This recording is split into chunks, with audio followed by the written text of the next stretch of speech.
Hi, I'm Sam Candy. Welcome to Sustain Talks. Today I'm joined by Gihan Hyde, CEO of CommUnique, a company that specializes in communicating environmental, social and governance, ESG strategies. We're going to talk about how companies should communicate ESG, what to do when things go wrong, and Gihan's view on greenwashing. Hello, Gihan. How are you? I am very well, Sam. How are you? And thank you for having me. I'm really great, and it's great to be joined by you today.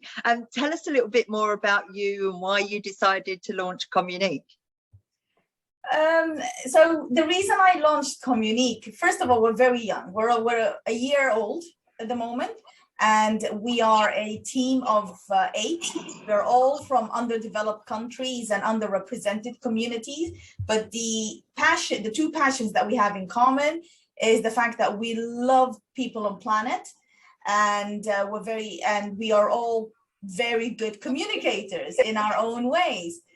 The reason I founded it is because I realized that there is a gap in the market when it comes to communicating ESG, and mainly in communicating it effectively and internally specifically. So this is why I founded CommUnique. Good. What is, we're going to talk about ESG all the way through. So it's good to hear from your point of view. What's your take on ESG? What is my take on ESG? ESG is CSR on steroids. That's my take on ESG, because it's true. It is. Everyone is on the ESG wagon at the moment. Everyone wants to become ESG focused, and they want to integrate it within their business model, but they have no idea what it really is. They have no idea where to start, how to start it. They don't understand why they should be starting it. So at the moment, it's like, oh my God, we have to just do it. So yes, this was told to me by someone dear to me 2 months ago, and it just stuck. And that's my take on ESG. It's a new thing. If it's done properly and implemented correctly, it's amazing. But until then, it's something that everyone is on board of it, as in want to achieve it, but they don't know how. Yeah, or what? Or what exactly? Yeah, exactly. So what are your tips for a brand to be more effective at communicating ESG? What would you say are the number one things, and where do they start? Well, this is what we do. So this is how we work. We basically help brands to communicate their ESG messaging effectively, but also we help businesses to start their ESG integration within their business model. My 2 advice is to avoid 2 things. To avoid something that I have called Sustainabubble. Great words today. So basically not being coherent, not being concise, and just babbling about what you're doing when it comes to how you're saving people on planet, without actually giving us a cohesive story of the why, the what, the how, and most importantly, what do you want us as your audience and what to do? What role do you want us to play in bringing your ESG messaging and initiatives to life? So stay away from the Sustainabubble. Number 2, stay away from Sustainababble, which is basically use language that is understood by everyone.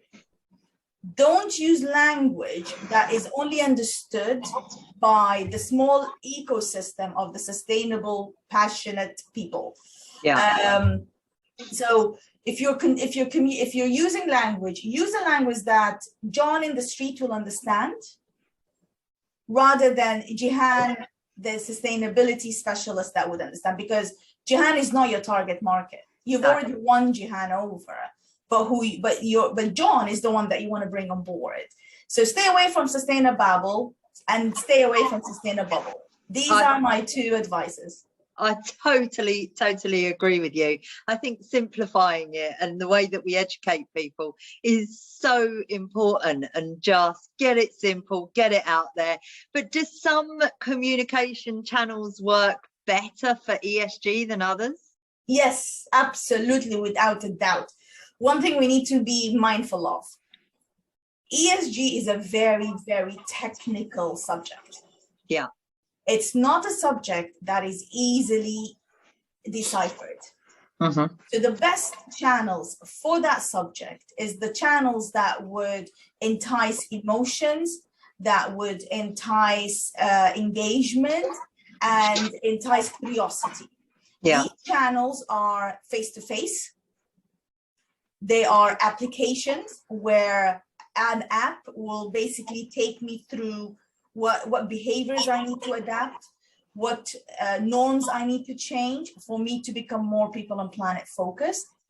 And the third channel is video. Yeah.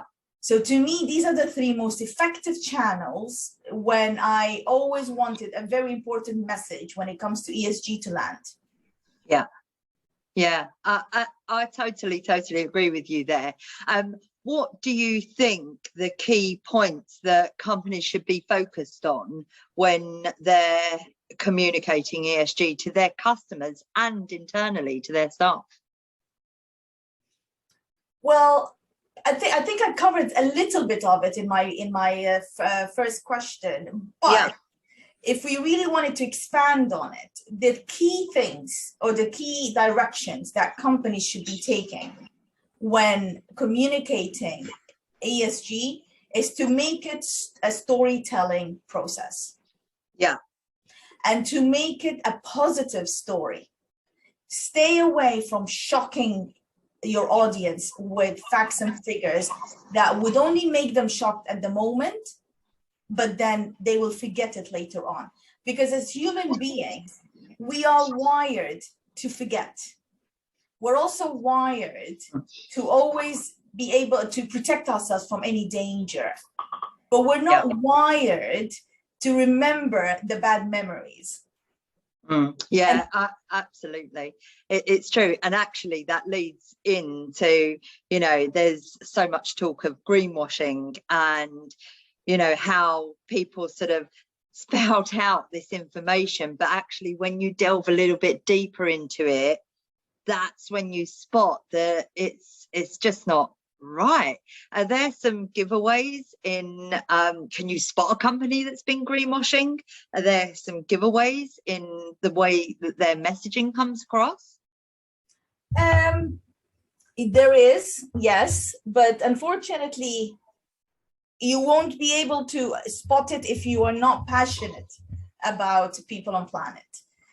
If you are someone who is at the beginning of the journey, you will take it for face value because you don't have time to read the labels and fully understand the technicalities of the ingredients.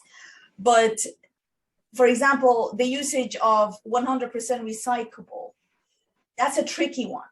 That's a really tricky word to use if you don't have the evidence behind it. The word eco-friendly, that's not the right word to be used because you're not really eco-friendly. You might be eco-friendly in the packaging, but to get the package or the product from A to B, you are emitting carbon. So you're already not eco-friendly or like 100% biodegradable. Are you really biodegradable or degradable? Because there are some variants. So again, it's really difficult to spot it if you are just beginning the journey, but it's not impossible because if we look at greenwashing, what is greenwashing? Yeah. You know, greenwashing is money, a lot of money spent on marketing a product that is claiming to be something that is not. Yeah. And that money that is being pumped into the marketing activities, rather than it being pumped into the marketing activities, should have been actually pumped back into the organization to really look at the processes and procedures and the supply chain that would help it really be as credible as possible. Yeah, absolutely. You've worked for some very, very large organizations over your career, but tell me in particular about some, you know, a successful ESG campaign that you've been involved with what made it so successful.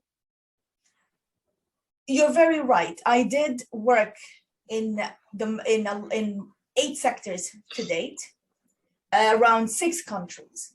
And we have impacted more than 150 employees and 150,000 employees and 200,000 customers. But to be honest, the most proudest campaign that I participated in or even oversaw is the current campaign that we've just launched with one of our clients. They are a FTSE 100 company, and they have just launched their ESG strategy last year. And they are really leading their sector when it comes to people and planet. And specifically when it comes to reducing waste and reducing carbon footprint. And the most important thing, the social impact that they have on their societies that they operate in. So it's a global company. Yeah. In total, they have around 60,000 employees. What I'm proud about is that they really took the time to listen to their employees. And they really took the time to listen to their customers when they launched the strategy. They launched it, unfortunately, in the midst of COVID, which was so last year. And it wasn't ideal, but they needed to do it because they needed to shout their amazing achievements. Yeah. But they also realized that not everyone was ready to understand the ESG strategy. And this is where CommUnique came in. We basically helped the employees, their customers, and their societies or communities that they're working in to figure out, has the strategy landed effectively? If not, why did it not land? And if yes, what was it that landed? Which part of it? Was it the environmental part? Was it the social part? Or was it the governance part? And once we listened to the audience, we then created campaigns that really pushed the boundaries when it comes to thinking. So we were very transparent from the beginning by saying, we haven't got it right yet, but we're getting there. But we need you as our audience to help us get there. So if you have any ideas, share it with us. If you have any technology that would help us, provide it for us as our suppliers. And to me, that was a successful campaign. Yeah, that sounds amazing. And actually, I think partnerships and collaboration, certainly when you're working with your suppliers, that they really do need to be partners. You really do need to collaborate with them, and then that's where you see success. So yeah, absolutely. Now I know that you have just finished your B-Corp application. I know, I'm so happy. Congratulations just on finishing the application, because I know how tough it is. But can you tell us about that experience? The experience is one of a lifetime experience. So if you want to have a special experience, try it. That's all I can tell you. How was the experience? The experience was an eye-opener, to be honest with you. So when I founded CommUnique at the beginning of this year, I was very mindful that I needed to have an impact on people and planet. It wouldn't work well in my own agenda, a personal agenda, if I am advising organization to become people and planet, and I myself am not doing so. So I really wanted to walk the talk, basically. Yeah. And I had 2 options. I could have either aligned with the United Nations Sustainable Development Goal, the SDGs, or I would have had the opportunity to become a B-Corp company. And I was like, okay, I'm going to start with the difficult one first. Yeah. I'm going to start with the B-Corp. And I have no idea what it entails. I do not have an idea what challenges will it bring, but I'm willing to take that challenge on board. So what we did is myself and my team, we sat together and we answered all of the 170 questions. And my God, it was an eye-opener because it opened my eyes as a founder. There is so many aspects of the business model with CommUnique that I didn't really grasp or hone until I answered the questions. Yeah. Yeah. And it really made me realize that this is my calling. Being B-Corp, being a purposeful company, an impactful company is my calling. And we went through it, and we're still going through it because the waiting time is very long. Yeah. But we submitted our assessment, and we were very pleased with the assessment grade that we got. I wanted more, but then we also realized we're not ready yet to be higher than that assessment. And now we're just waiting. So wish us luck. Wish us luck. Oh, I definitely wish you luck. I think that you know, going through that process, I work very much with CSR accreditation as an assessor, and I know what it. I mean, that's a much quicker process, but I know what it's like when you're, you know, I've consulted and gone through the process for clients, and it's hard. You really have to put yourself through it, and you really have to test yourself, but you learn so much when you're actually going through it. I think, you know, congratulations just for doing the application, and I look forward to seeing hopefully one day we're going to do the same. So yeah. But you know what was also very interesting about B-Corp? So when we as a team, when we design a communications campaign, we always like to take the audience through different stages. The first one is, I get it. And the second one is, I love it. Yeah. Then the third one, I want it. And the fourth one is, how on earth do I get it? Where is it? How can I be part of it? And that's exactly the stages that we went through when we were doing this. We went through the four stages, and we were like, yeah, okay. That's my life at the moment. That is so my life. Okay, so we're on to our final question. I want to know, you inspire me, you really do. I love talking to you. But who inspires you? So that was actually a question that I've been asked before, and I found it really difficult, but now I have an answer. There's so many people who inspire me, but the one person that inspired me enough to found CommUnique is an author called Ken Robinson. Yeah. And he's all about creativity. He's all about pushing the boundaries, and he's all about accepting people for who they are. And it was because of a book that I read. He wrote a book called The Element. And when I read it, I was like, oh my God, that's amazing. And then the next day I went and I started the journey with CommUnique. Oh, so he definitely inspired me to start and be where I am now. Yeah, that is such a nice story, and a nice story to finish on. And congratulations on your journey, your year, how everything is going. I look forward to collaborating and speaking to you again and again. I really, really do. Thank you so much for your time. I've really enjoyed this. Me. And and I will hopefully speak to you very soon. Definitely. Bye-bye.